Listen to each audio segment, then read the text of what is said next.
welcome Venerable Gyotika for the talk this afternoon. I heard he is a very good speaker, and so that's the reason why many people are here. Everybody wants to be happy. So after his talk, you'll be much more happier. So before I take much of your time, I invite Venerable Jotika to give his talk.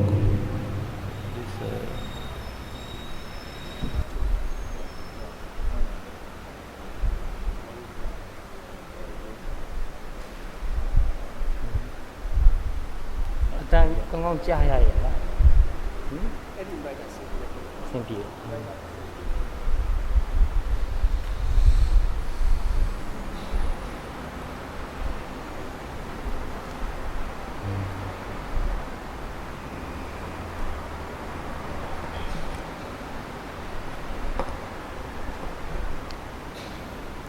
Before the Dharma talk,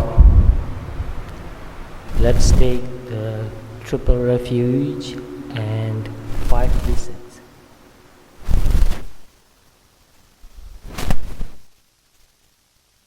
Namo tassa bhagavato arahato samma sambuddhassa. Namo tassa bhagavato arahato samma sambuddhassa. Namo tassa bhagavato arahato samma sambuddhassa. Buddham saranam gacchami, Dhammam saranam gacchami, Sangham saranam gacchami,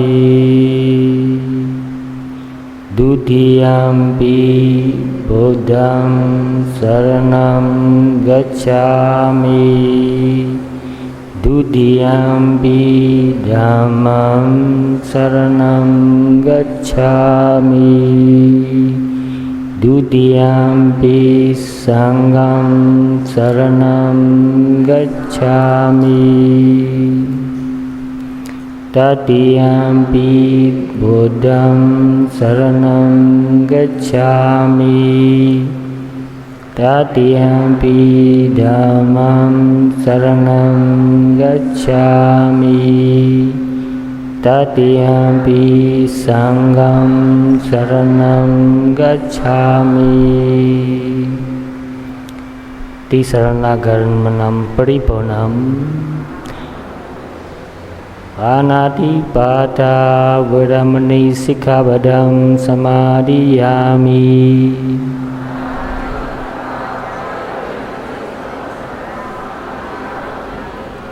Adena Dana Vedamani Sikkhabadam Samadhiyami.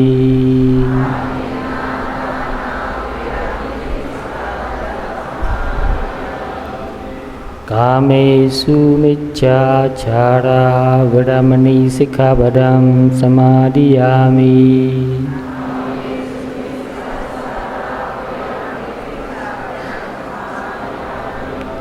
Musāvāda Vedamani Sikkhabadam Samadhiyami.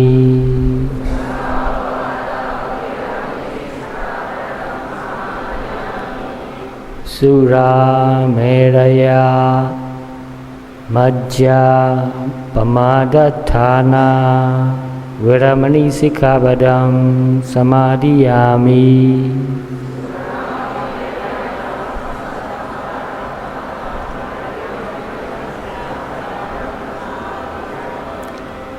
Tisaranena saha pancha silam dhammam sadukam katva apamadena sampadeta.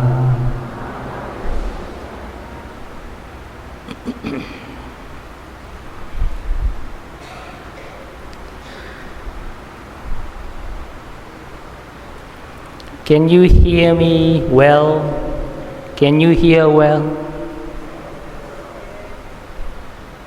Some of you can come forward.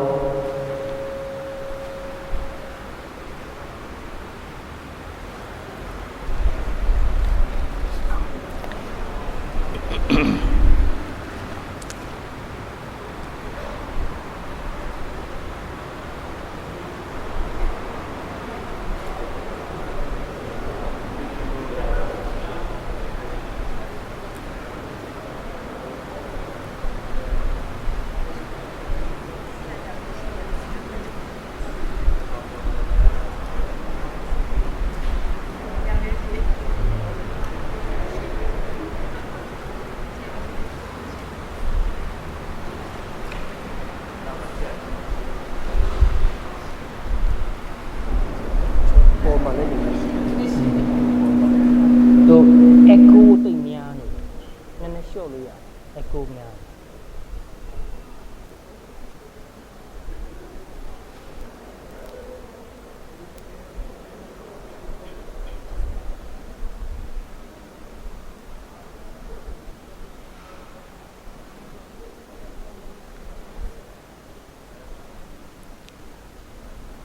Welcome to the Dharma talk, everybody.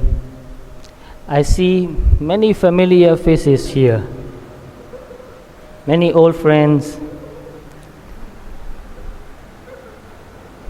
and many new friends too, friends that I haven't met before. We are all friends in the Dharma, or brothers and sisters in the Dharma.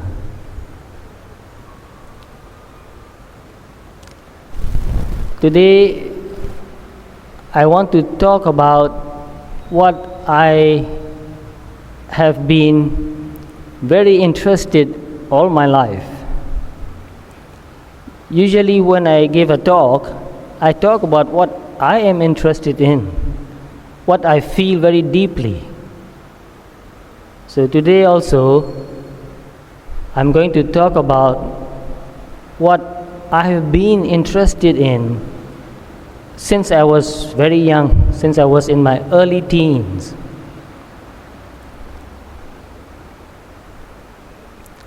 Since I was very young, I've been very interested in beauty. Is there anybody here who doesn't like beauty? Hands up. Anybody? Is there anybody here who doesn't like beauty? Who doesn't like something beautiful? Who doesn't want to be beautiful? Nobody here? Well, that's amazing. So we agree, 100% agreement. Is there anybody here who likes something ugly and repulsive? Anybody here? No? Oh. Nobody likes something ugly and repulsive. So that means all of us like beauty, something beautiful. And all of us don't like something ugly and repulsive. So I've been very much interested in beauty. When I was younger, I will go to a beautiful and quiet place and look at the beautiful scenery.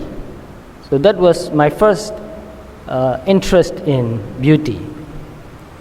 There are many beautiful things around, but I've been very much interested in beautiful scenery, beautiful sunrise, beautiful sunset. And another thing that I've been interested in is truth. That's what I've been searching all my life, truth.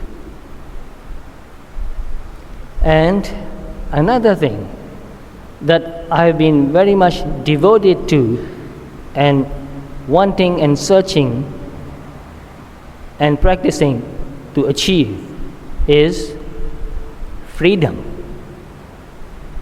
So what I want in my life is beauty, truth, and freedom. So today I'll try my best to express myself, not really giving a talk, actually expressing myself about my thoughts and feelings of beauty, truth, and freedom. Usually when I give a talk, it takes a long time. So most of you who have listened to my talks already know that sometimes I keep going on and on and on and don't know how to stop. So therefore, sit comfortably, because you will be sitting for a long time. If you are sitting in an uncomfortable position, you'll feel pain, and pain will distract your mind. So feel free to sit comfortably. As usual, I brought a bunch of notes, cards. I think I brought too many, and I'm afraid I won't have enough time to discuss on every topic I've written on the cards. But anyway, I'll give you the gist of what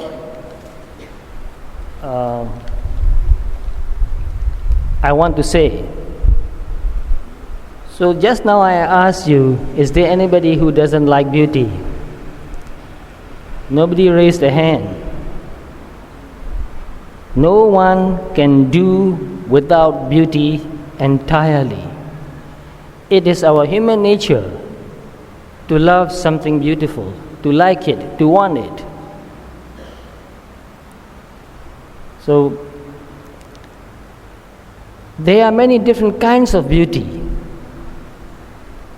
How many kinds of beauty can you think about? Beautiful faces, we know that. When a child is born, we'll look at the child and we'll say, oh, the child is so beautiful. Don't we say that? A beautiful child. And we are happy to see the child. When we see a flower blooming, we'll say, oh, how wonderful, how beautiful the flower. So whenever we see something beautiful, we feel happy and excited. And it makes us really happy. We appreciate happiness. So one person said, everyone needs beauty as well as bread. It is that important. So some people eat bread, but most of us Asians eat rice. So I will paraphrase this sentence. Everyone needs beauty as well as rice. We can't live without eating for too long. And in the same way, we can't live without experiencing beauty. Sometimes we may be living in a very untidy, dirty, ugly place, but whenever possible, we will move away. We will go to another place which is clean, neat, tidy, and beautiful. If we have a choice, we will always choose beauty. And beauty is a function of life. This is very important. Beauty is a function of life, which means we must do something beautiful. We must create beauty. So we make ourselves look beautiful. Even as a monk, we don't use the word, oh, he's a beautiful monk. But we make ourselves neat and clean. So I try my best to be a clean and neat person, because cleanliness and neatness also implies beauty. Oh, this is something we do every day in many different ways. In your home, most of you have altars, like a Buddha image, and you make the altar look clean and neat and beautiful. And you put candles. Some people use electric candles. It's actually electric, but it looks like a candle. And some people put, whenever they can, beautiful flowers in a vase in front of the Buddha image. Because when you go and sit in front of the altar, you want the altar to be neat and clean and beautiful so that it will influence your mind. And then your mind will be inspired and you'll feel happy looking at the Buddha image. And then you'll sit and think about the good qualities, the high qualities of the Buddha, and you will do some chanting. Even when chanting, you try your best to make that chanting beautiful. Because beauty makes us happy and healthy. So we pay respect to the Buddha. So beauty is our need. We need to eat. And in the same way, we need something beautiful to nourish our mind. The food nourishes our body, but beauty nourishes our mind. So beauty is like food for our mind.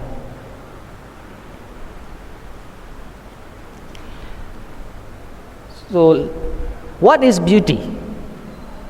If someone asks you the question, what is beauty? We use the word beauty all the time. I will give you a few seconds to think about the answer. What is beauty?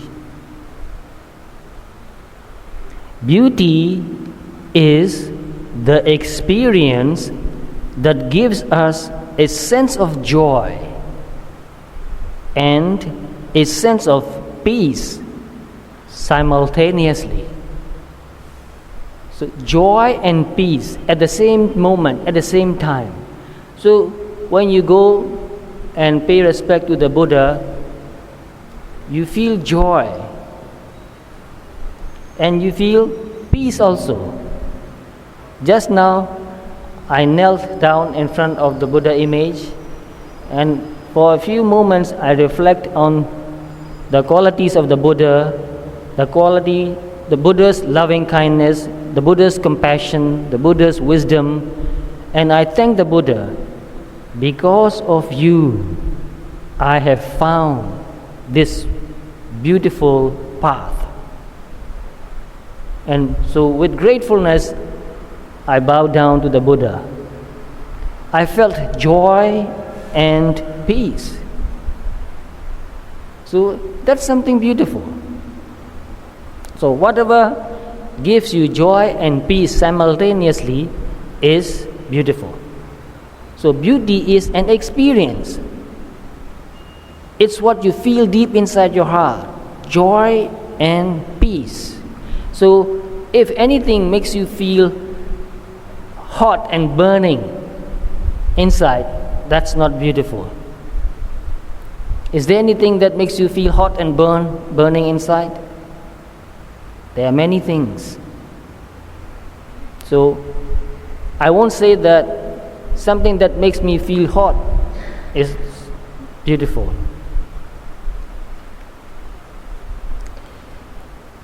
Beauty gives us not only a feeling of wonder, it imparts to us at the same moment a timelessness, a repose, which is why we speak of beauty as eternal.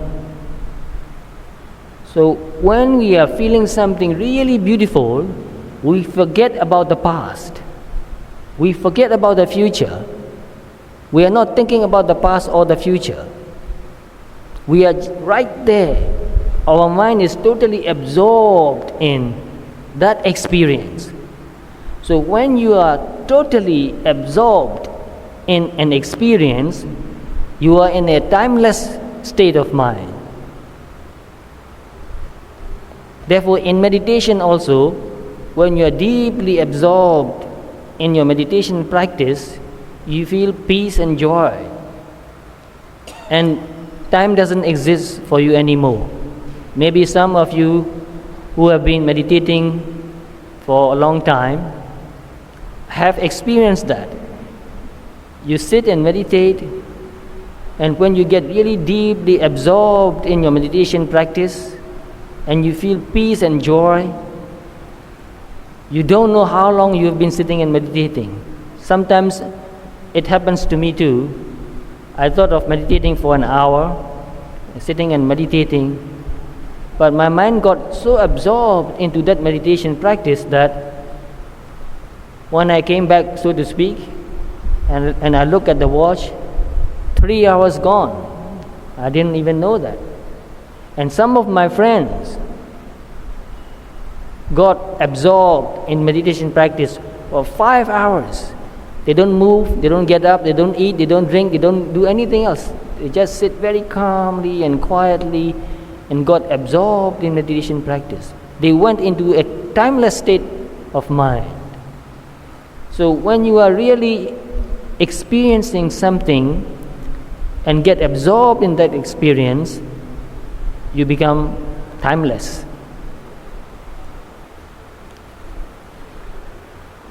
Beauty is serene and at the same time exhilarating. It increases one's sense of being alive. So this is very important, being alive.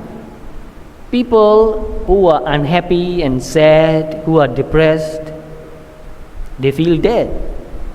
They don't feel alive. But people who feel joy, people who feel peace, people who feel something, people who experience something beautiful, feel alive. So, especially in meditation practice, when you become more and more mindful, you feel more and more alive. So, mindfulness makes you feel alive. So, you know there's one stanza, one gatha in Dhammapada. And I quote this gatha most of the time. And the beginning line is Appamado Amatam Padam. Appamada means not forgetting. It means awareness. It means mindfulness. Mindfulness is the cause of not dying, fully living. Or in a way, mindfulness or appamada is the cause of nibbana. And pamado machuno padam. Forgetfulness is the cause of death. So when you are not mindful, when you are lost in thought, when you are drowsy, forgetful, you are dead. You are not really living. Appamata na miyandi. Those who are not forgetful do not die. This is something very hard to understand. Ye pamata yatha mata. Those who are forgetful are like dead. Like dead. They are not really dead, but they are like dead. They are not really living. They are not fully functioning. So to feel alive, you must be awake, you must be mindful. And that wakefulness and mindfulness state of mind is itself something very beautiful. Mindfulness is beautiful. Forgetfulness is, dullness is very ugly. So when you look at people's faces, you'll feel that some people look really alive and awake. You can see them that in their eyes, in their face, they are alive. And you'll see some other people who are lost. They don't know where they are. They are not paying attention to anything. They are dull. They are half dead. So, to feel alive is very important. And it feels really good. It feels really good to feel alive.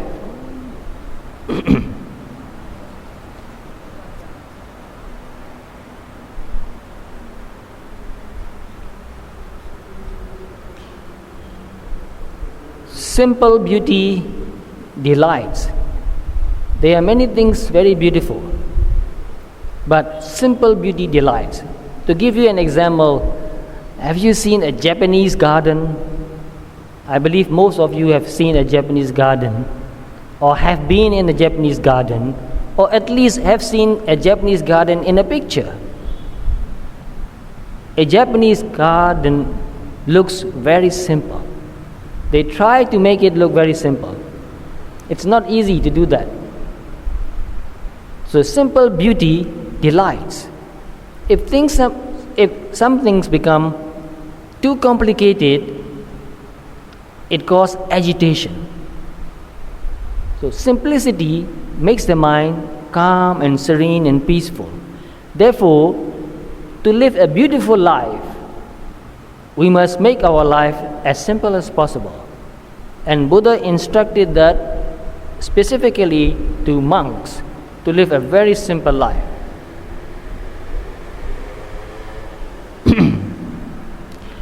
So make your home very simple and beautiful, and it will be very peaceful. If you make your home too much decoration at home, makes your mind tired.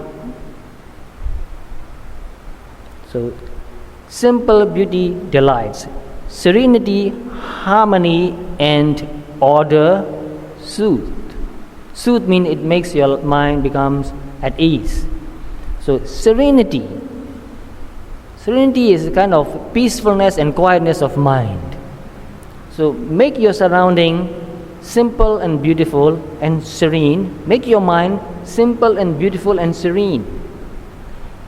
And harmony. Harmony means no conflict. So this is possible mostly to those who meditate. As you meditate, you develop calmness, peacefulness, mindfulness, concentration, and wisdom. And when you develop those qualities, naturally you like simple places, you like simple food, you like simple mind too. And order also. If you don't meditate, you'll be thinking about so many things the whole day, conflicting ideas, conflicting wishes, conflicting desires, and not all desires can be fulfilled. And you will get very tired. At the end of the day, in the evening, you'll be exhausted. But if you meditate, if you practice mindfulness the whole day, your mind will be mostly calm and peaceful and serene, and it will soothe your mind and body. What is beautiful is also good. And what is good is also beautiful. So by the word beautiful, I don't mean something you can see with your eyes only. This idea, beautiful, goes beyond what you can see, especially spiritual beauty. When I use the word beauty, I use all kinds of beauty. Things you can see, things you can hear, things you can smell even, things you can touch, and things you can think also. There are beautiful thoughts and there are ugly thoughts too. There are beautiful mind and ugly minds too. Oh, beautiful mind. I think there's a movie, Beautiful Mind. Anybody know that movie, Beautiful Mind? It's about a mathematician. His name is, anybody knows his name? John Nash. Yeah, Beautiful Mind. I like that movie, and you'll be surprised that I watched that movie. I watched that because I know about John Nash, and I like him very much. And I like the title of the movie, Beautiful Mind. I like that title because, why do I like that title?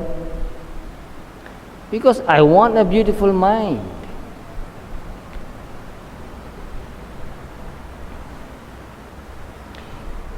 When I was younger, I read many books, as most of my friends know. Even now, I read a lot of books. Whenever I come to Singapore, I buy a big box full of books. I read all kinds of subjects, but mostly I read about spiritual topics, spiritual subjects, religious subjects. But I read philosophy, I read psychology, I read poems, I even read love poems. I really want to know how people feel about love. Real love, not lust, real love. So lately, I'm collecting as many poems and quotations and books as I can on beauty and love. So since I was very young, I read a poem, and I will read a few lines from that poem. And some of you know this poem. I believe it. A thing of beauty is a joy forever. Anybody heard or read that poem? Oh, so many of you are nodding, yes. Some know, yes. It's quite natural. Some people haven't heard about it or read about it. A thing of beauty is a joy forever. I read this when I was in my early teens. I was too young to understand the meaning of this poem. But I like this line very much. A thing of beauty is a joy forever. It's so beautiful. Sounds so beautiful. But a lot of questions came into my mind after I read that. How can a thing of beauty give a joy forever? Because the word forever is too big. A beautiful thing makes you happy for a few hours, a few days, and then it's gone. And when it's gone, what happens? You feel sad. A beautiful person loves you for a few days or a few months or a few years, and then he or she changed his or her mind. And what happens to you? You feel unhappy and sad. So I thought, how can a thing of beauty is a joy forever? Forever is a word you cannot apply anywhere. But as I practiced Dharma more and more, I found beauty inside. The mind became calm and peaceful. And naturally, when the mind becomes calm and peaceful and pure, it becomes loving and compassionate. And I see that, wow, this is beautiful. I don't see it as my mind. No, it's not me, it's not atta, it's not ego. It's the nature of mind. So when I practiced meditation and found my mind becoming calm and peaceful and loving and compassionate, I felt tremendous joy. And at the same time, I felt tremendous gratefulness to the Buddha. And that also gives me joy. Then I thought, this is the kind of beauty that is a joy forever. I can live with this forever and never feel sad. And anytime I sit and meditate, I can feel it again. And I hope I will die that way, feeling that peace and joy, feeling that gratefulness, and die very peacefully. So I believe that this beauty is a joy forever. And another line is, its loveliness increases. You learn Dharma, you practice Dharma. As you go on practicing, your wisdom develops deeper and deeper. Your meditation develops deeper and deeper. Mindfulness becomes stronger and pure. Concentration also becomes stronger and deeper. And wisdom develops more and more. Defilements gets weaker and weaker. So you feel lighter in your heart, because defilements, which means greed, anger, pride, envy, jealousy, doubt, and all that, it makes you feel very heavy. It's very heavy.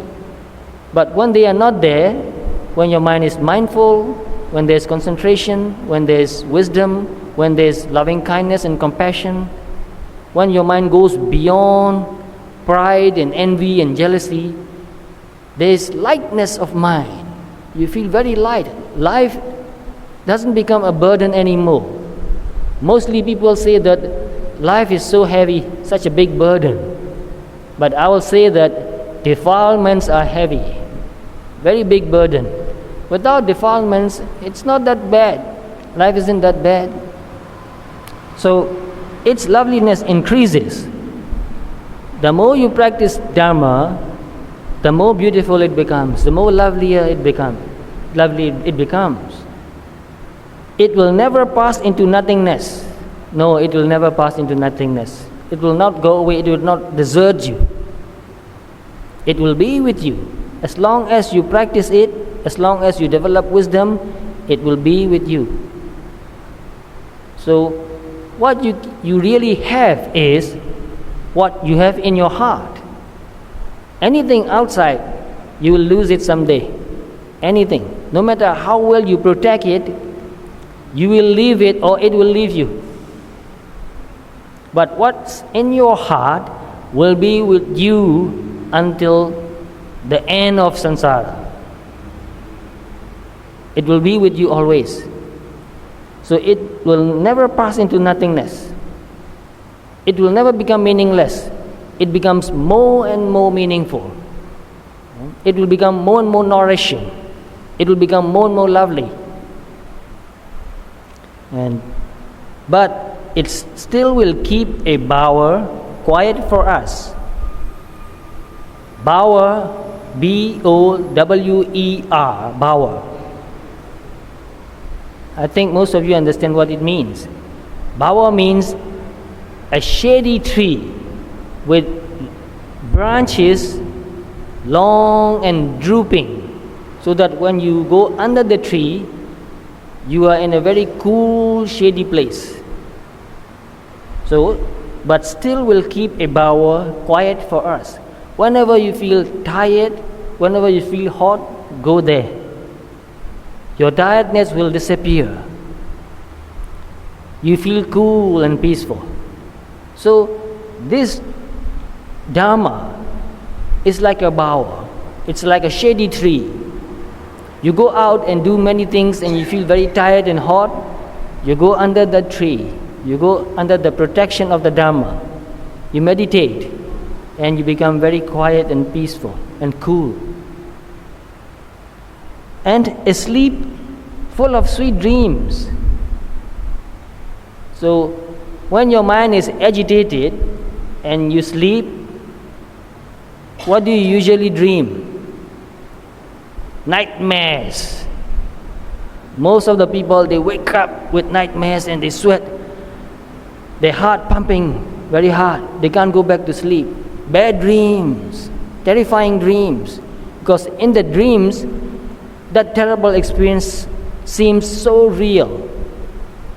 So when you wake up, you said, oh, at least it's only a dream. So many people have nightmares. But if you meditate before you go to sleep, make your mind calm and peaceful and pure, and before you sleep, you practice loving kindness also. Send loving kindness to all the people you know and all the people you don't know. And forgive everybody for everything. Your mind becomes relaxed and calm and peaceful, and you sleep soundly, and you may dream sweet dreams or you may not dream at all. So in Metta Sutta, Buddha said, those who practice metta, sukha supati, they sleep well, they sleep happily. Suktosa papam kinchi na pasati. And while sleeping, they don't see anything bad. That means they don't dream bad dreams. So this is beauty. Dharma is beauty. If you live and practice Dharma all day and until you fall asleep, even when you are asleep, it will affect you. You will have a very peaceful, deep, sound sleep. And when you wake up, you feel refreshed. You feel full of energy. You feel rested. And health. Dharma makes you healthy, surely, definitely. Bodily and mentally, and more so mentally.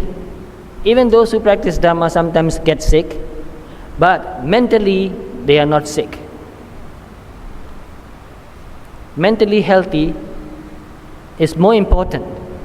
So those who practice Dharma and develop all the beautiful qualities of mind are mentally healthy, loving, compassionate, and they are they keep precepts. They don't harm anybody, they don't steal, they don't tell lies, they don't commit adultery, they don't take any intoxicants. So they live a life of purity. So when you live a life of purity, you feel happy about yourself. And that state of mind is a healthy mind. And another part is quiet breathing. When you think of something that makes you angry, your breathing becomes very hard and fast, heavy breathing, fast breathing, and your heart pumps too much. Normally, our heart pumps 70 pulses per minute, usually. But when you are angry, it will go beyond 100. So, when your mind is calm and peaceful, when you live the Dharma, when you practice Dharma, it brings your breathing down. Slow breathing, peaceful breathing, and your heart will not pump so fast. So, the author was John Keats. This is not the whole poem, this is only part of the poem. The whole poem is a very long one. I don't have time. But I want to tell you the author, John Keats. I don't know what John Keats really meant, but this is my interpretation. And I think I have the right to interpret this poem in my own way, because I read Dharma in his poetry, in his poem. Every word is Dharma.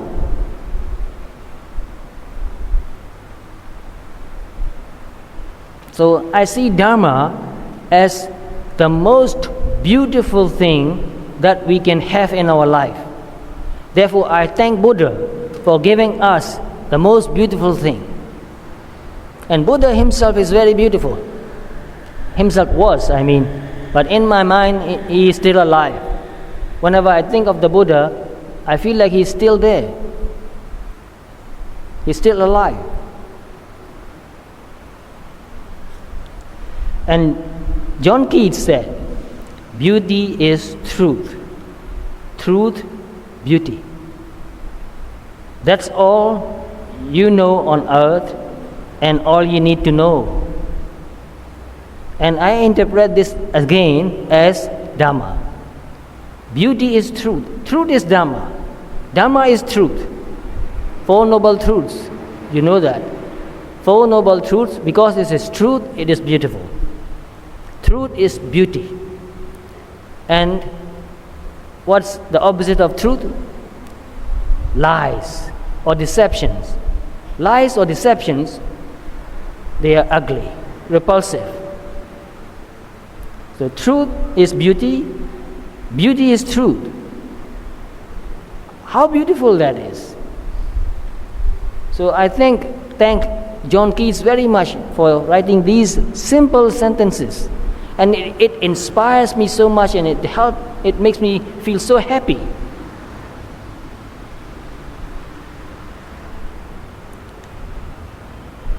And again, John Keats said, I can never feel certain of any truth but from a clear perception of its beauty. Only when I see beauty in something, then I can see that this is truth. Because truth is beautiful. And before I see truth, I think first I see the beauty of it. We can experience beauty more easily than experience the truth. So when I first read the teaching of the Buddha, I did not understand everything because it's too deep. I was very young, I was only in my teens. But whenever I read the teaching of the Buddha, I felt very happy because it's so beautiful and simple. It's seemingly simple. So when I was younger, whenever I felt unhappy, I will read Anatta Lakkhana Sutta. Whenever I felt sad or unhappy or frustrated, I'll take Anatta Lakkhana Sutta book and I'll see that things will not happen the way I want them to happen. They have their own way. I can't say be like this or be like that, especially other people. I can't tell behave like this or behave like that. They will do whatever they like. I have no control. Even my body, I don't have real control. So whenever I feel unhappy, I'll read Anatta Lakkhana Sutta, and after reading it and thinking about it for a while, I felt calm and peaceful. But that doesn't mean that I was really meditating. I was thinking about it. So even thinking about anatta makes me feel calm and peaceful, makes me let go of it. I will do what I can, the rest is not under my control. I will do the best I can, and the rest take care of itself.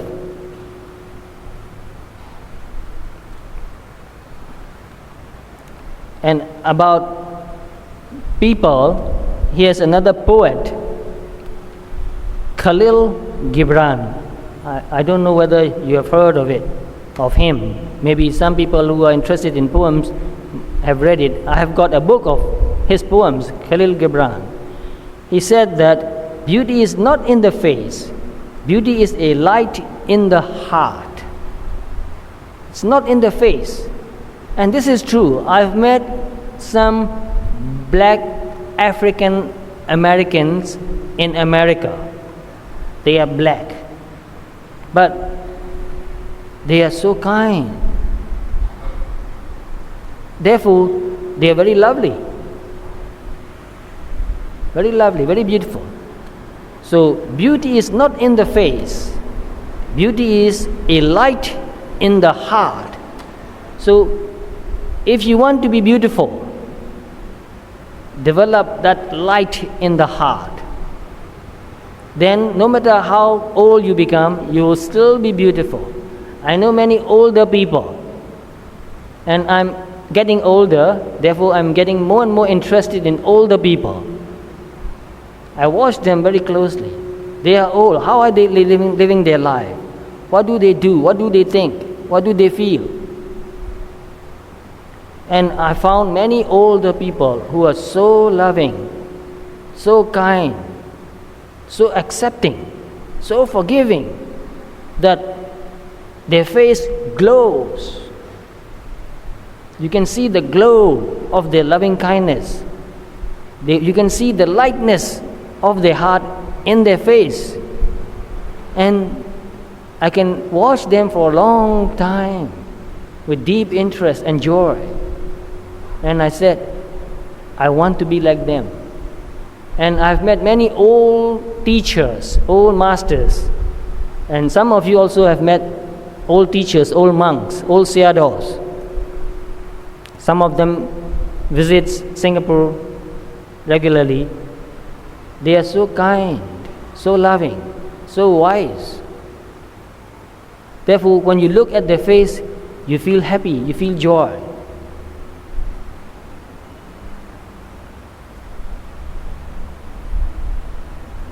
And here is another quote. So I've been collecting all this, so I'm sharing this with you.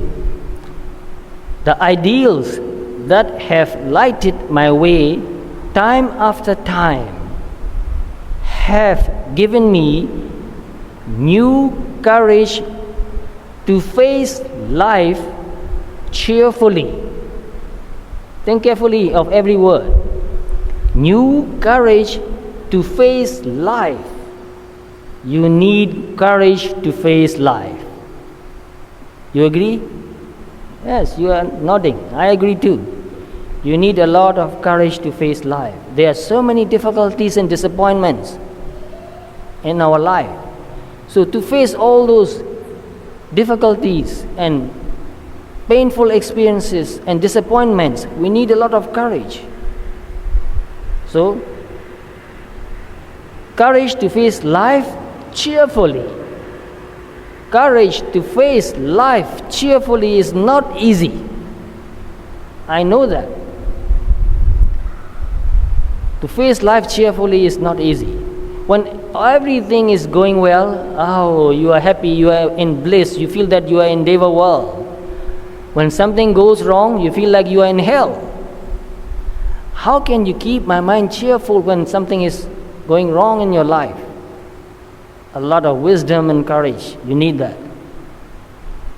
And I'll read it again. The ideals that have lighted my way time after time have given me new courage to face life cheerfully, have been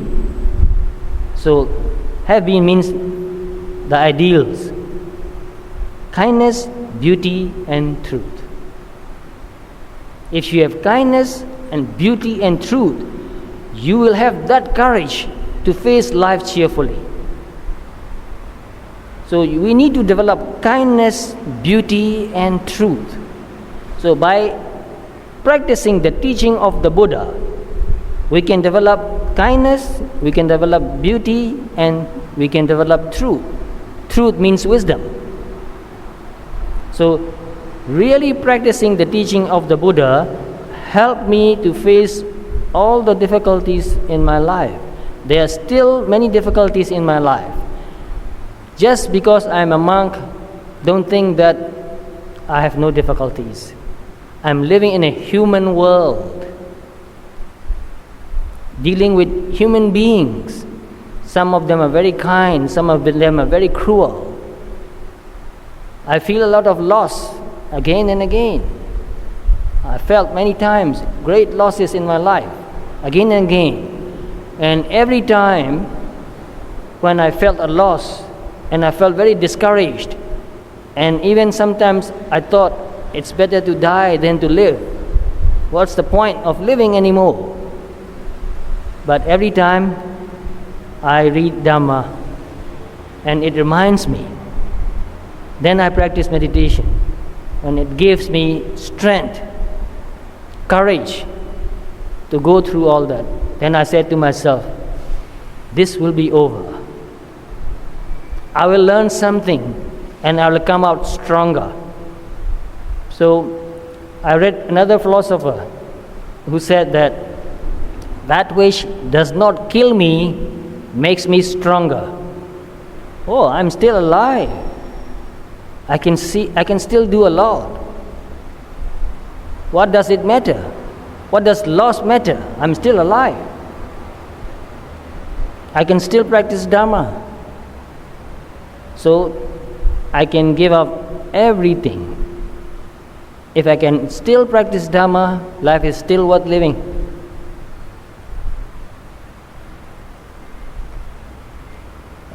Another proverb. This is a French proverb. I want to honor the person who said that. Nobody can guess it. I know that. Albert Einstein said that. The scientist, the great physicist, said that. You see, he was not just a physicist. He was a very spiritually highly developed person. And another point, beauty without virtue is a flower without perfume. So these days, people spend more money and time to make themselves look beautiful on the surface. So it's like a flower without perfume. So if you want to be really beautiful, you must develop your heart, your good qualities, loving kindness, compassion, and keep the precepts, practice meditation, treat people kindly and honestly and justly. Good looks are worth less if unsupported by good character. Good looks are worthless. It doesn't worth anything if unsupported by good character. So, if you want to make friends with another person, learn about that person's character. No matter how beautiful that person may be, if his or her character is not good, don't become friends, but don't become enemies either. Because Buddha said, asevanacha balanam. Don't associate with fools, because they will give you a lot of troubles. No end. There's no end. Trouble after trouble.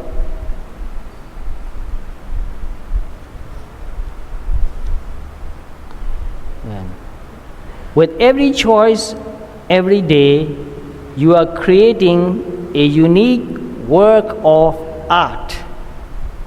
What is that? With every choice, every day, you are creating a unique work of art. What is that work of art? Your life. With every choice, you are creating your life every day.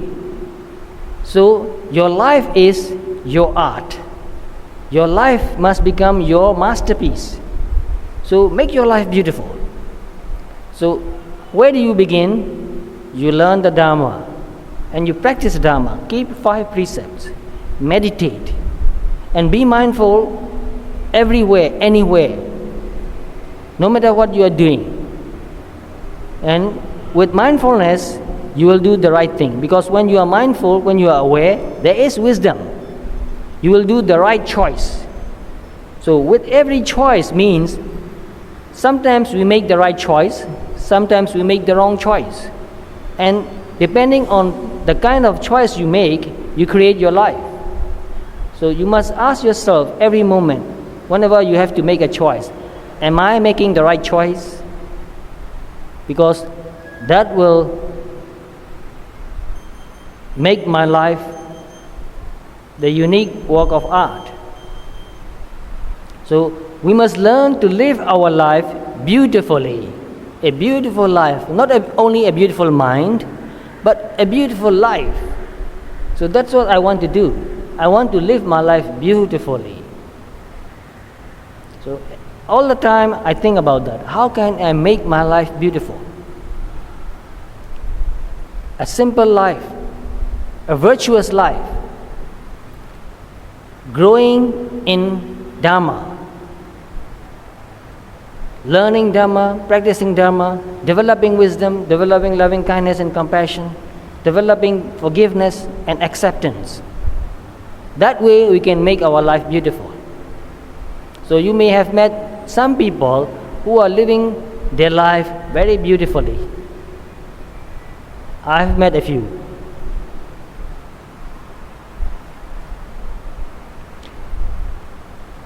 And here's another very beautiful saying.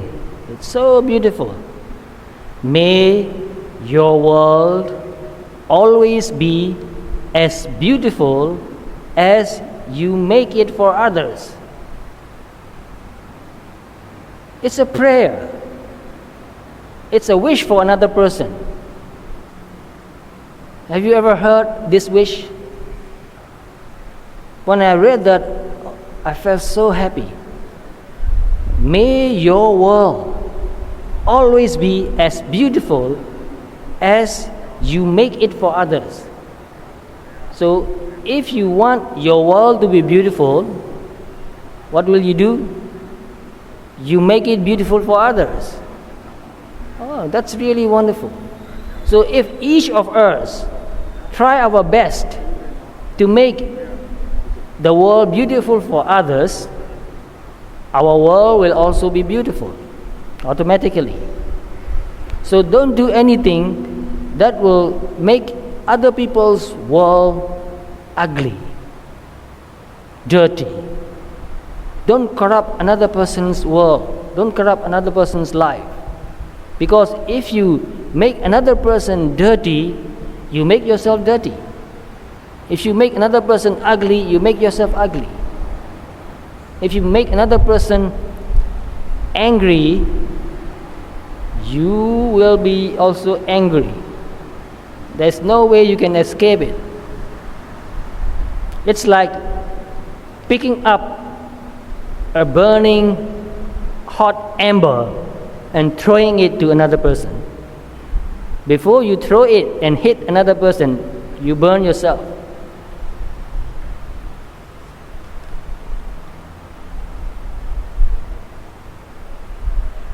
The moment we appreciate beauty, we become more than we were. So I understand this statement in my own way. When I was younger, I read many philosophy books, including materialistic philosophy books. In those days, in the late 50s and early 60s, materialism was very popular. How do you call that in another name? Communism. Sounds very good because commune is a good, community, commune, communist. It sounds very good. So I read those books. But they don't only talk about living in harmony in a commune. They have a lot of wrong views in the books. So I started believing that there's no past life, there's no future life. This is the only life. So do whatever you like. You can get away with anything, but watch out for the police. I didn't do anything really bad because I never wanted to hurt other person. I never wanted to take advantage of other people. I want to be a very friendly person. I have a lot of friends since I was very young. So in that sense, I have always been very fortunate because I haven't done any serious mistakes in my life. But anyway, later I learned Dharma. I still have a lot of doubts about whether this is true or not. But gradually, as I learned more and more Dharma and started practicing meditation, I began to understand what Buddha nature means, what Buddha means. And the more I learn about the Buddha, the more I want to be like him, so to speak. So because Dharma is so beautiful and Buddha, excuse me for using the word beautiful again regarding the Buddha, because Buddha, or understanding the nature of the Buddha also, is so beautiful that it uplifts my mind, my heart. I want to become a better human being. I want to do something better and better. Not only something good, but something better and better. So I study Dharma and practice Dharma, spend more time practicing meditation. Even when I was studying engineering in a university, I practiced meditation every day. No matter how busy I was, I meditate every day. Sometimes I studied the whole day and late into the night, very tired. Just before I fall asleep, I meditate and fall asleep. And sometimes in between the studies, sometimes I study for an hour and rest for 10 minutes. In that 10 minutes, I meditate. So because meditation is restful, when you meditate, you feel recharged. Your mind becomes rested. You feel more energy. Then you go back to study. You can study better. You absorb more. You remember more. You can think more creatively. So, since I was younger, I practice meditation whenever I can, wherever I can, no matter what I'm doing. And that way, because I felt the beauty of Dharma, I became more than I was. So you become a better person. So beauty helps you become a better person. Ugliness makes you become worse. Therefore, today, explore ways to see your world differently. Let your eyes drink in the beauty that surrounds you. Look for something beautiful every day.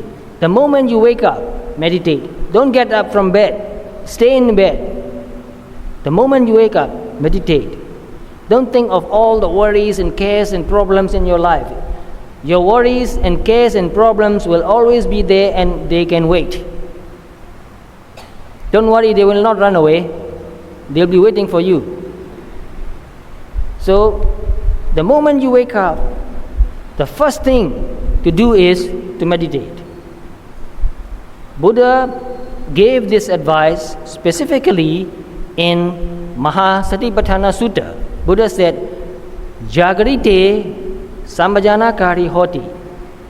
When waking, be mindful. The moment you wake up, you must learn and practice to wake up with mindfulness. Don't start thinking of all the worries and problems and cares. So that way you wake up beautifully. And then get up from bed mindfully, go to the toilet, wash yourself, and meditate for a while, even for 5 minutes. Don't think that 5 minutes is too little to be effective.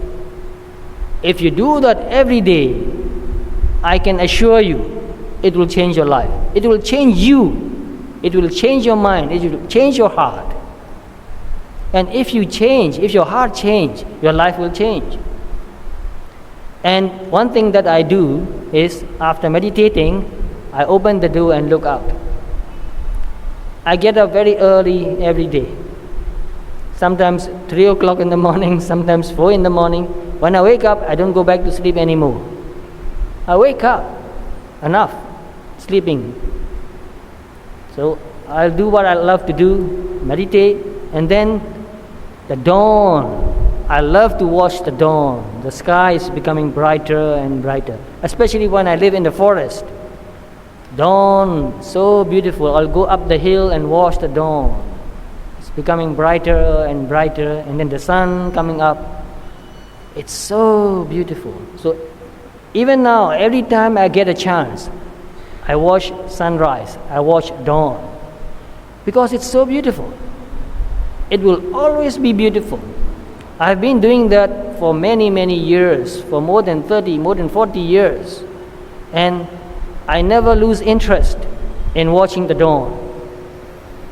Another day, a new day. How precious, how wonderful. And I will do many good things today. You remind yourself, you decide that.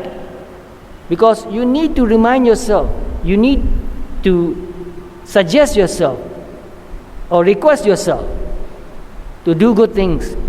Another day, another new day. I will do my best to do whatever good I can do. If you do that, you will find out that gradually you'll be doing more good things every day, more good thoughts every day. And here's a beautiful poem. Because it's so long, I cannot write on the card. So I wrote it on a piece of paper. The title is A Window Away. Only a window away. So I told you, in the morning I open the window. I draw the curtains away and I look out. So this poem is A Window Away, written by Sandy Vander Sluis. I look out my window. What do I see? A cardinal. A cardinal is a kind of bird. A blue jay, it's a kind of black bird, looks very similar to crows. And a chickadee. A chickadee is a small bird. Chick, chick, chick, chick, chick, chick, chick, made a sound like that. A chickadee. They sit on my feeder or in my tree. They are fun to watch and company. So sometimes I go to walk in Bukit Batok Nature Park in the morning. And there are so many birds, so beautiful and so tame, they come close to you. You can get close to them. And they will sing. They sing with real joy. They sing with all their heart. You can listen and feel that they are singing with all their heart. They are not trying to impress anybody. They are not trying to become popular.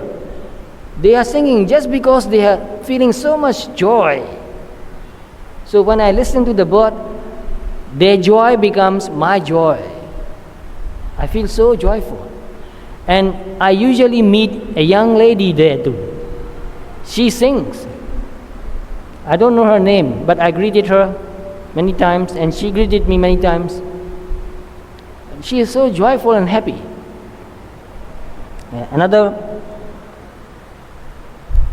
part of it is, when singing their pretty song, my worries and care are gone. Oh, yeah, this is real too. That's what I'm telling you. When you listen to the birds singing, your worries and cares are gone. Hummingbirds enjoy my flowers. Hummingbirds are very small, tiny birds.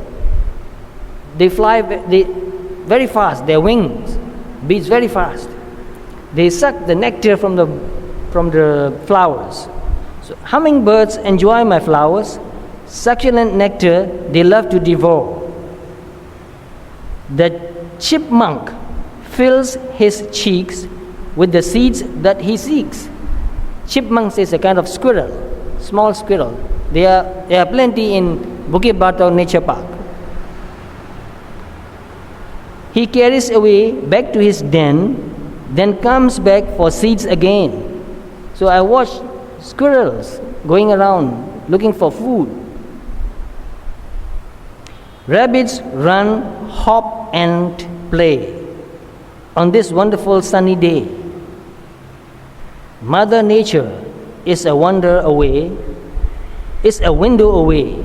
Mother Nature is a window away, or just a mile away, so to speak. You can walk for a mile and get to a park. I'm thankful for this very day. So, in the morning, look for something beautiful, look for something lovely that will uplift your mind, that will improve your mood.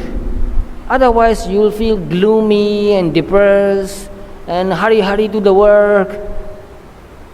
It's not good to start a day like that. So early in the morning, look out and look for something beautiful. Dawn, sunrise, birds.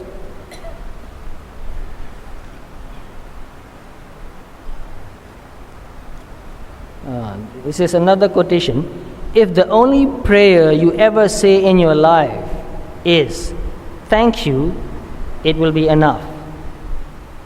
A thankful mind is a beautiful mind. How many times do you say thank you and really mean it? People have learned to say thank you. but most of them say that mechanically. But anyway, to say thank you is good. Even though you say that out of habit, it's good. But you must learn to say that with all your heart, not only to people. Sometimes I listen to the bird and I say thank you to the bird. I really say that. That little bird is making my world wonderful, beautiful. Because of that little bird, my world is richer. Because of the bird. And because of other people too. So, to be thankful is not as easy as most people think. People take things for granted. Therefore, they don't feel thankful. Oh, of course, they should do that. Why should I feel thankful? It's their duty. It's their responsibility. If they don't fulfill their duty or responsibility, you will blame them. But if they do what they need to do, you take it for granted. No, never take anything for granted. Be thankful. And there's another person, I forgot his name, sorry. But he said, gratefulness is heaven itself. When you are grateful, there's heaven in your heart. You are happy. You are a better human being. So learn to be grateful. Practice. You need to develop that. It will not happen automatically. I don't think so. I think most people are naturally forgetful. They forget to feel thankful. Not that they don't want to. They just forget it. So don't forget to be thankful. So thank you. The word thank you is very beautiful. It's a beautiful word. It makes you beautiful. It makes another person happy. So when another person is happy, he's also beautiful. So you are beautiful and that another person is also beautiful. It's so simple. It sounds so simple.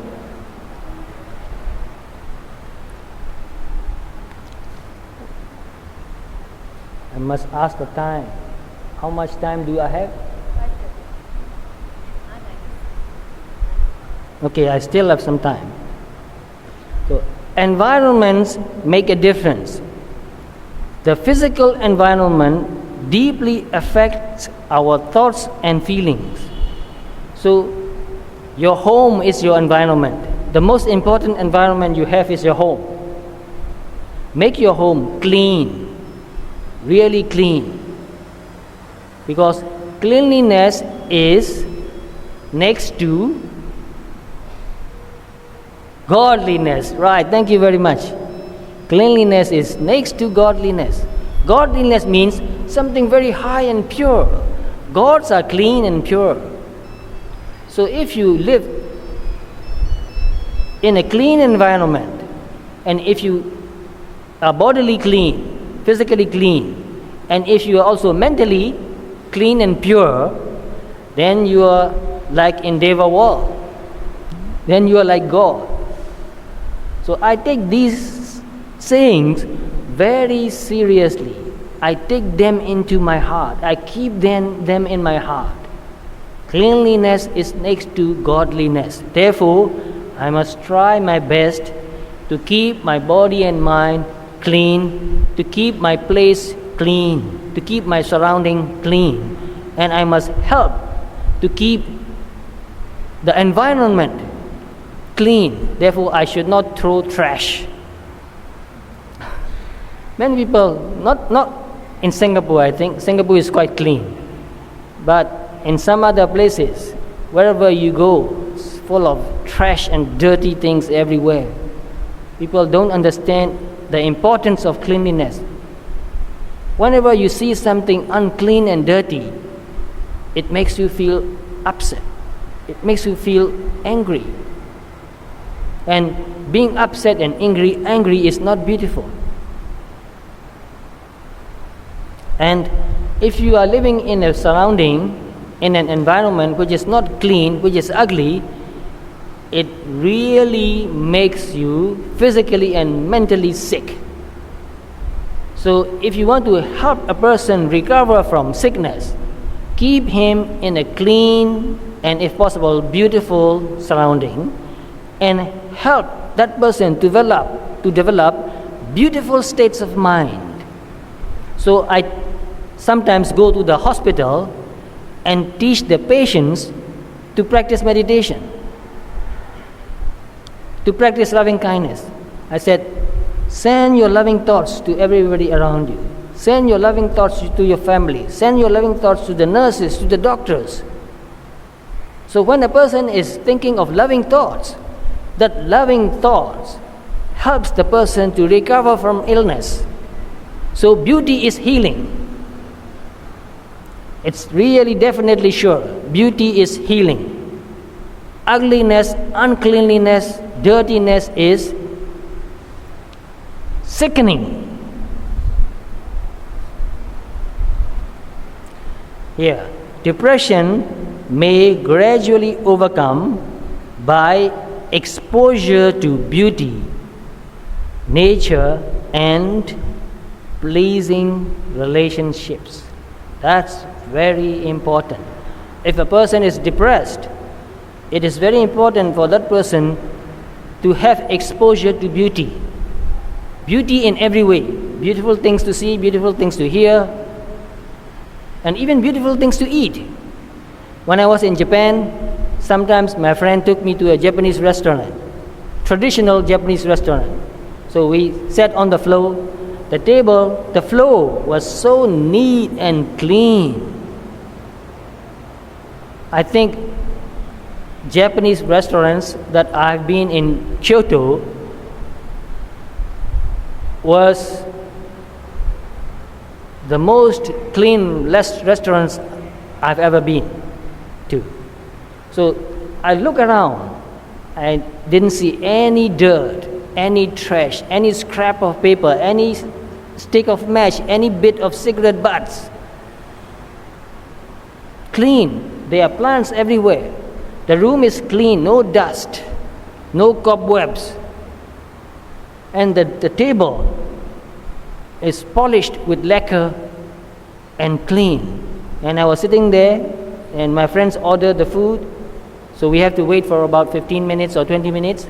And then they brought the food on the tray and put down with very respectfully, with lovingly.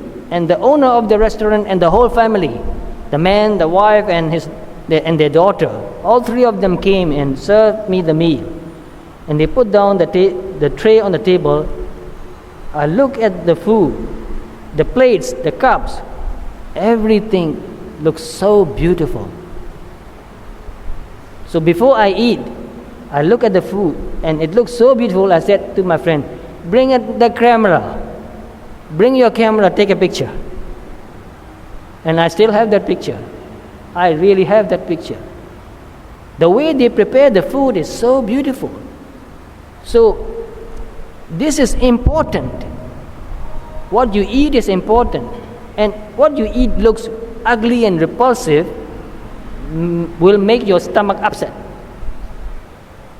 And sometimes when I look at some food, I felt, ugh, how can I put that into my mouth and swallow it? But sometimes when I look at some food, oh, it's so beautiful. I look at it, I smell it, I put it in my mouth, I savor the taste, and I swallow, and I know that it will nourish my body, and it will nourish my mind too. So don't take it lightly. Beauty is one of the most important things in our life. Make your life beautiful. Make everything around you beautiful. Make your mind beautiful. Develop beauty. So, depression may gradually overcome by exposure to beauty, nature. Nature is very important. Nature is healing. Whenever I go into the forest and walk, I feel healthier. So sometimes I go to Bukit Timah and climb the hill. Sometimes I walk around the Bukit Timah. There's a small track they call bike track.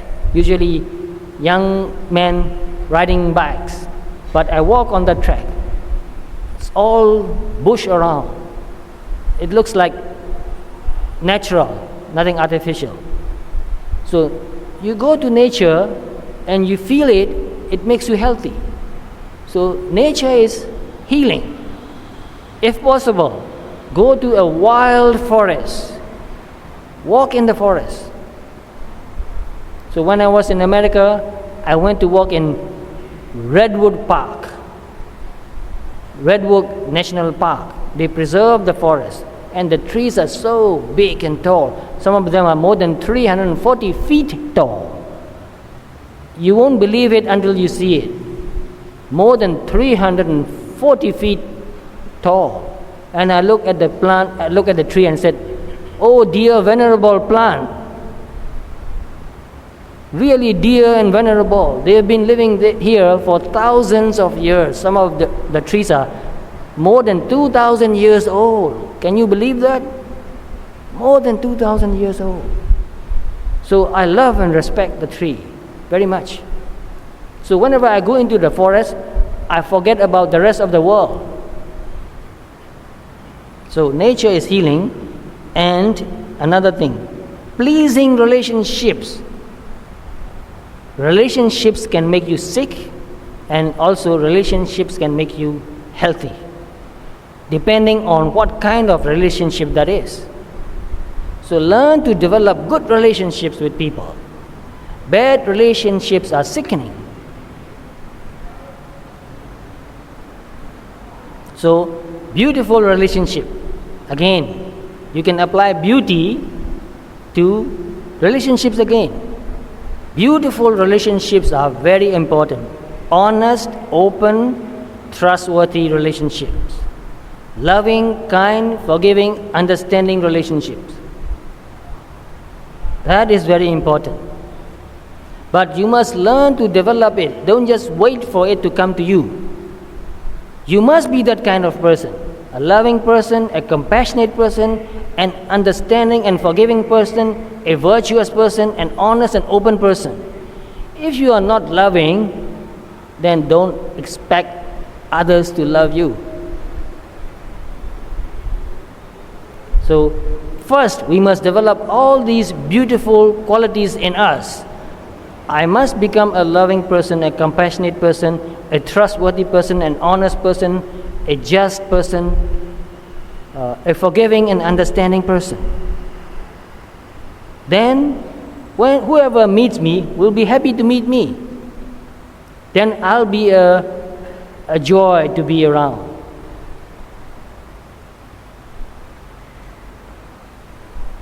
Oh, here is another one, so beautiful. If you recognize a flower's beauty, it's because you are beautiful at that moment. You look at the flower, you get absorbed, you pay all your attention, you pay complete attention. At that moment, you are not thinking about anything else. When you look at a flower with all your attention, that beautiful flower becomes your world at that moment. So if you want your world to be beautiful always, what can you do? Look for beautiful things.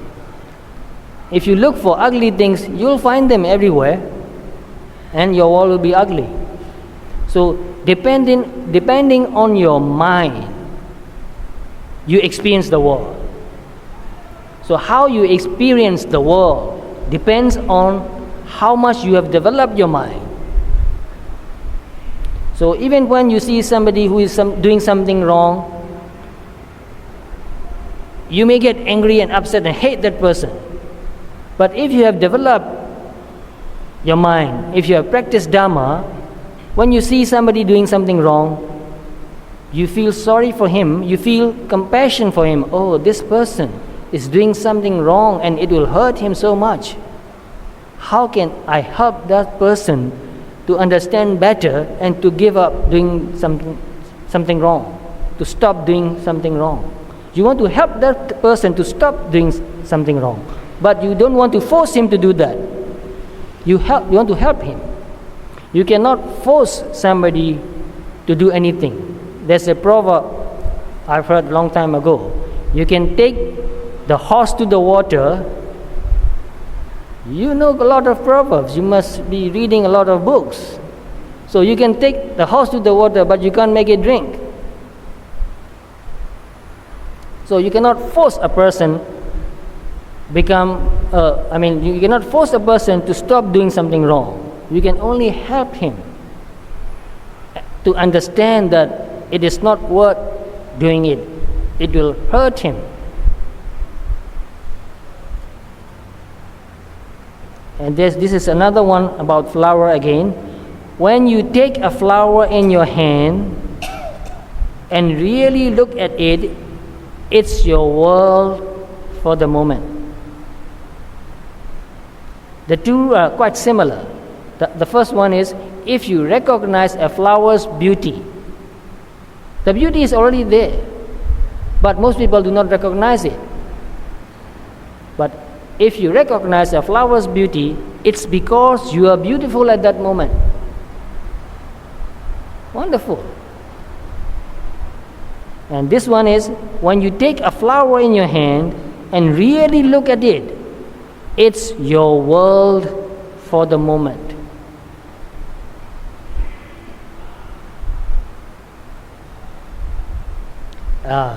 Here's another very important point.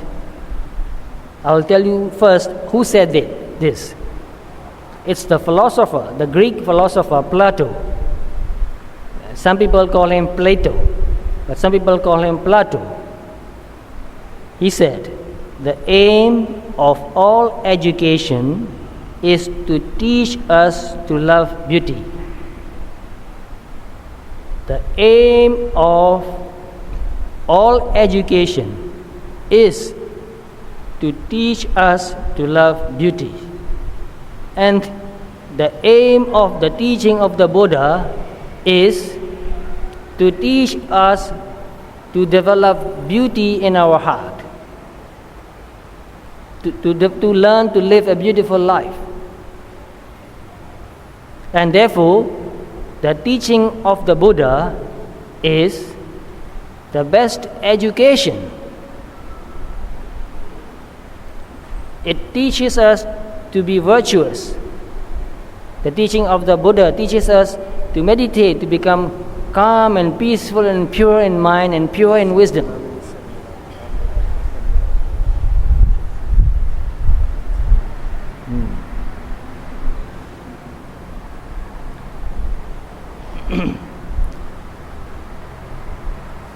Well, these days I notice that younger people are becoming more and more interested in beauty.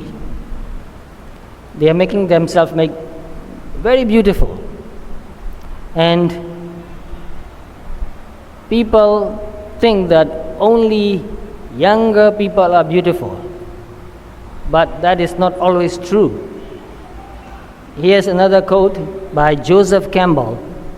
He said, "As a white candle in a holy place, so is the beauty of an aged face." Aged face means old face. And I noticed that many times. And especially old monks who has been meditating all his life.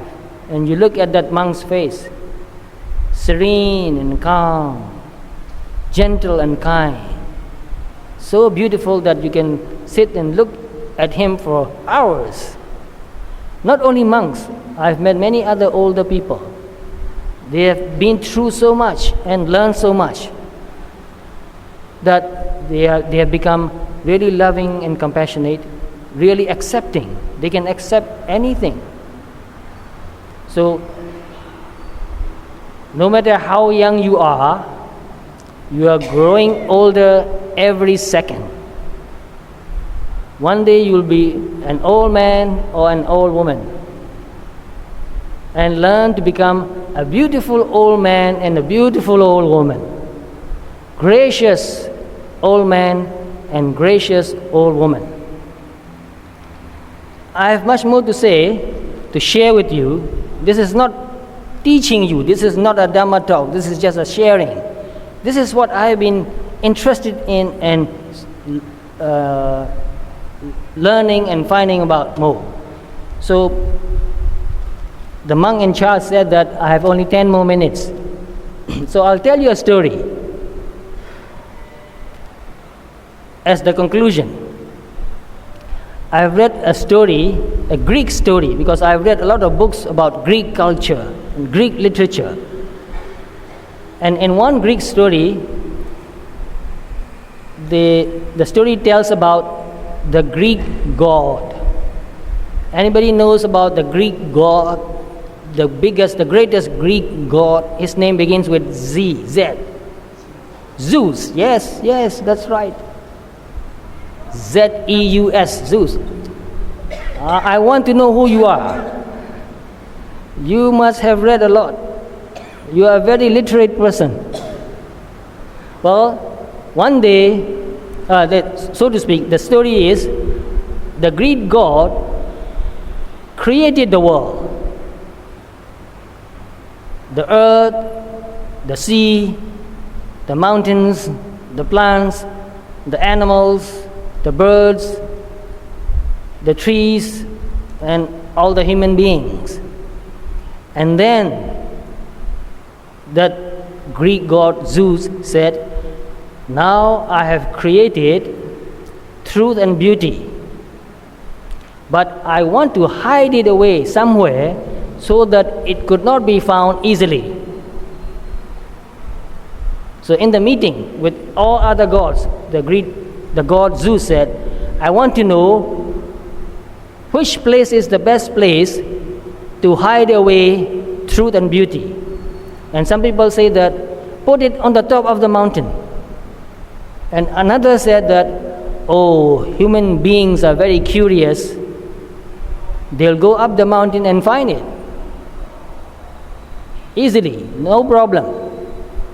And another god said, hide it deep under the sea. And other god said, oh no, human beings are very curious. They'll go deep down into the sea and find it. No problem. And then a young god said, dear sir, may I speak? Because he's so young that he needs to ask for permission to speak. And the Greek god Zeus said, speak up. He said, I know a good place to hide truth and beauty.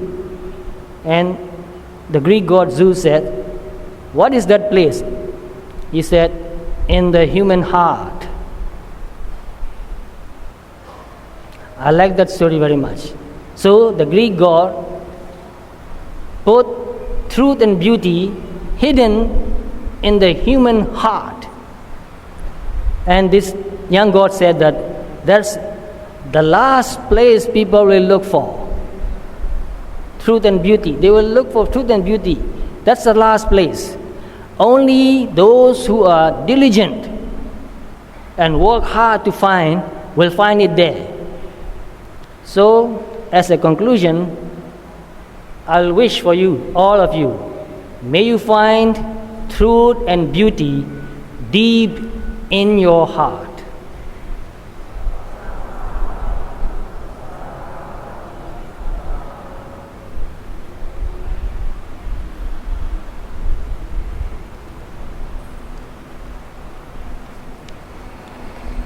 Well, I'm very sorry, I still have much to say.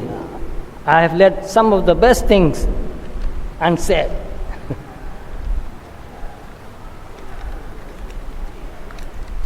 But anyway, I enjoyed this evening very much to see so many of you, the room so packed and full, and all of you listened to me with so much interest that it encouraged me to talk and to meet and talk with you again. I'm not a professional public speaker. I don't know how to talk. I just express myself.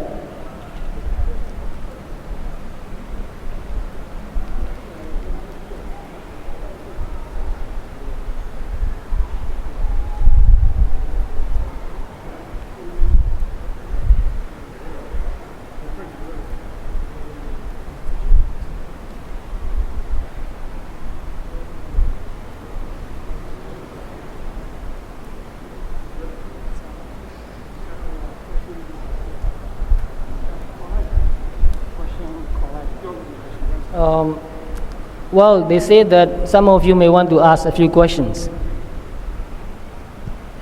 Anybody want to ask a few questions?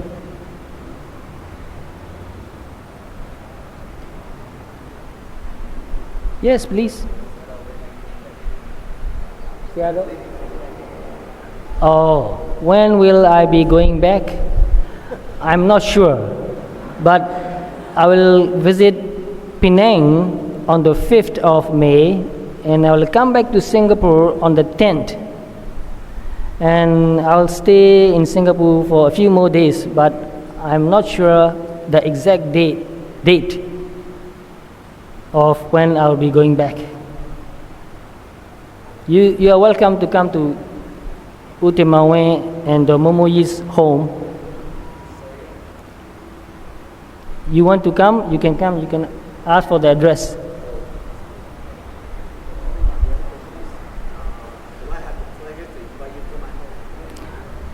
Oh, to invite me to your home. I would like to very much, but I'm also quite busy. But I would like to see you again. So, why don't you come? Please do. I have so many friends in Singapore now, more and more friends. And it's really wonderful to have so many friends. It makes my life so rich.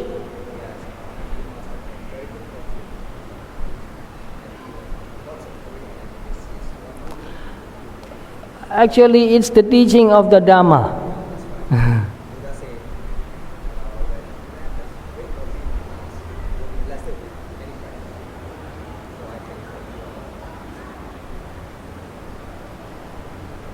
Any more questions? Yes, please. But you must speak louder, I won't hear you. Please come closer.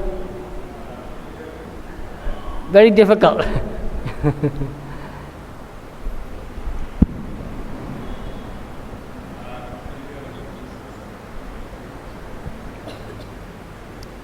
Okay, I'm what you call a novice as far as Buddhism is concerned. I'm not really very deep into Buddhism, but recently I've taken some interest in the subject. Yes. And while I enjoy your talk about truth and beauty, I like very much to request that if you next come here, can I request you to talk about a subject which interests me very much, which is mind, body, and soul. Thank you. Yes, I accept your request.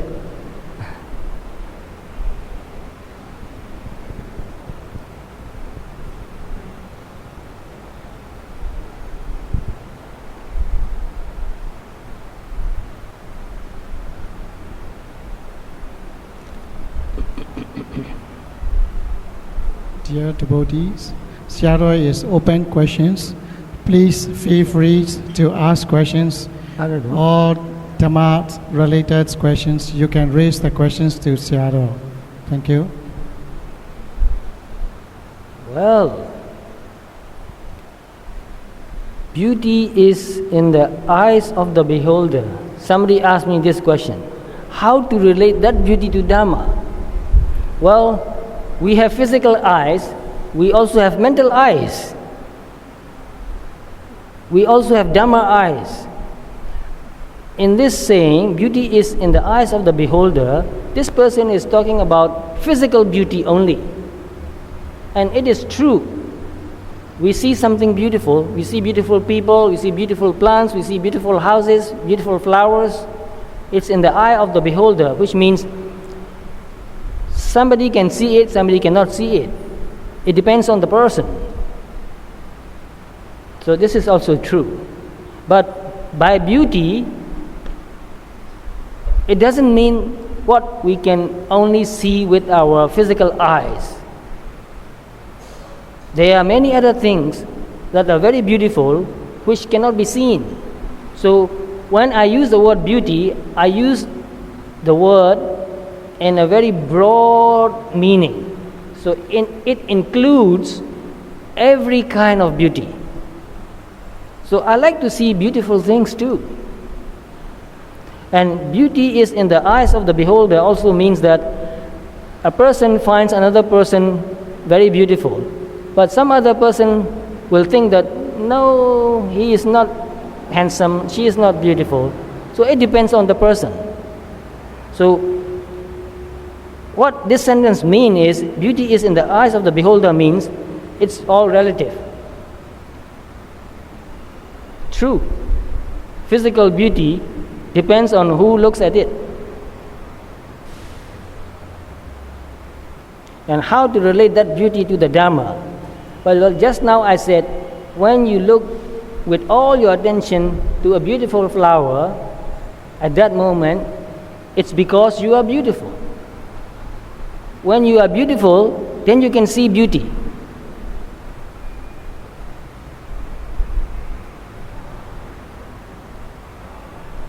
When I see a bird, I love it so much. It's not just an animal. It's something wonderful. It's a mystery. Everything is a mystery.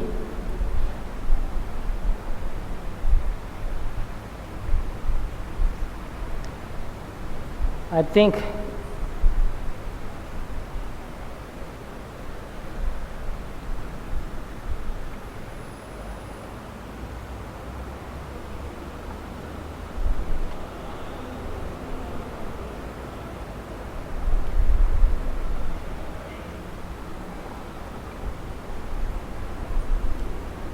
we don't have much time left. So anybody want to ask any more questions?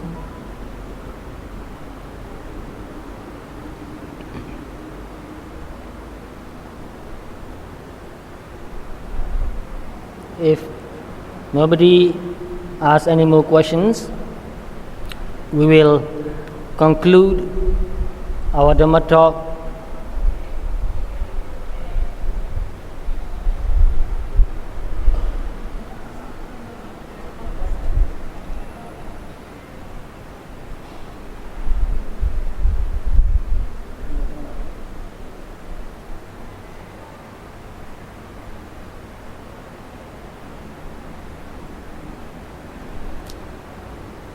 Wow, this is something mind-boggling. Pain is joy, joy is pain. You have to know one to understand the other. Well, I can understand that. Let me tell you a very short story about a person. The person's name is Dr. Frankel. I don't remember the first name. His name is Dr. Frankel. He was a Jew and he was sent to one of the concentration camps in the Second World War. He lost all of his family, including his wife with a child in her womb. But he survived. The only person in the family survived. He came out after the end of the Second World War. And because of that tremendous loss and pain he suffered, he became a better person. And he found living, just being alive, joyful, wonderful. And he lived a long life. He lived for more than 90 years. And he remarried, but he loved people for who they are, not for what they are. He loved everything. He wrote many books. So some people learn to be joyful after they have been through tremendous pain. So sometimes pain is a kind of lesson to wake us up. Come on, wake up. Wake up. And also sometimes pain is a lesson to teach us to let go. Let go, let go. Why are you holding on to something so painful? This is not the only thing you have in life. There are so many other things in life. You can be happy. And joy, also, if you get attached to it, it will become the cause of your pain again. Even when something makes you happy, don't get attached to it. It's okay to enjoy it, to feel it, but also let go of joy. Don't hold on to joy.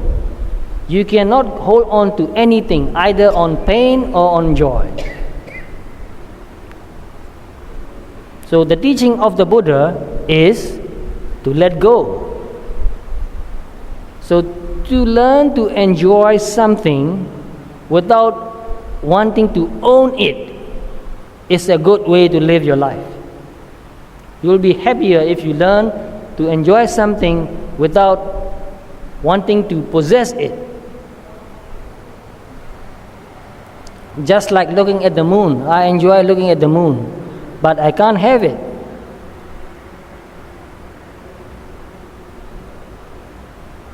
So thank you for whoever wrote this. I'll keep it. It's really wonderful.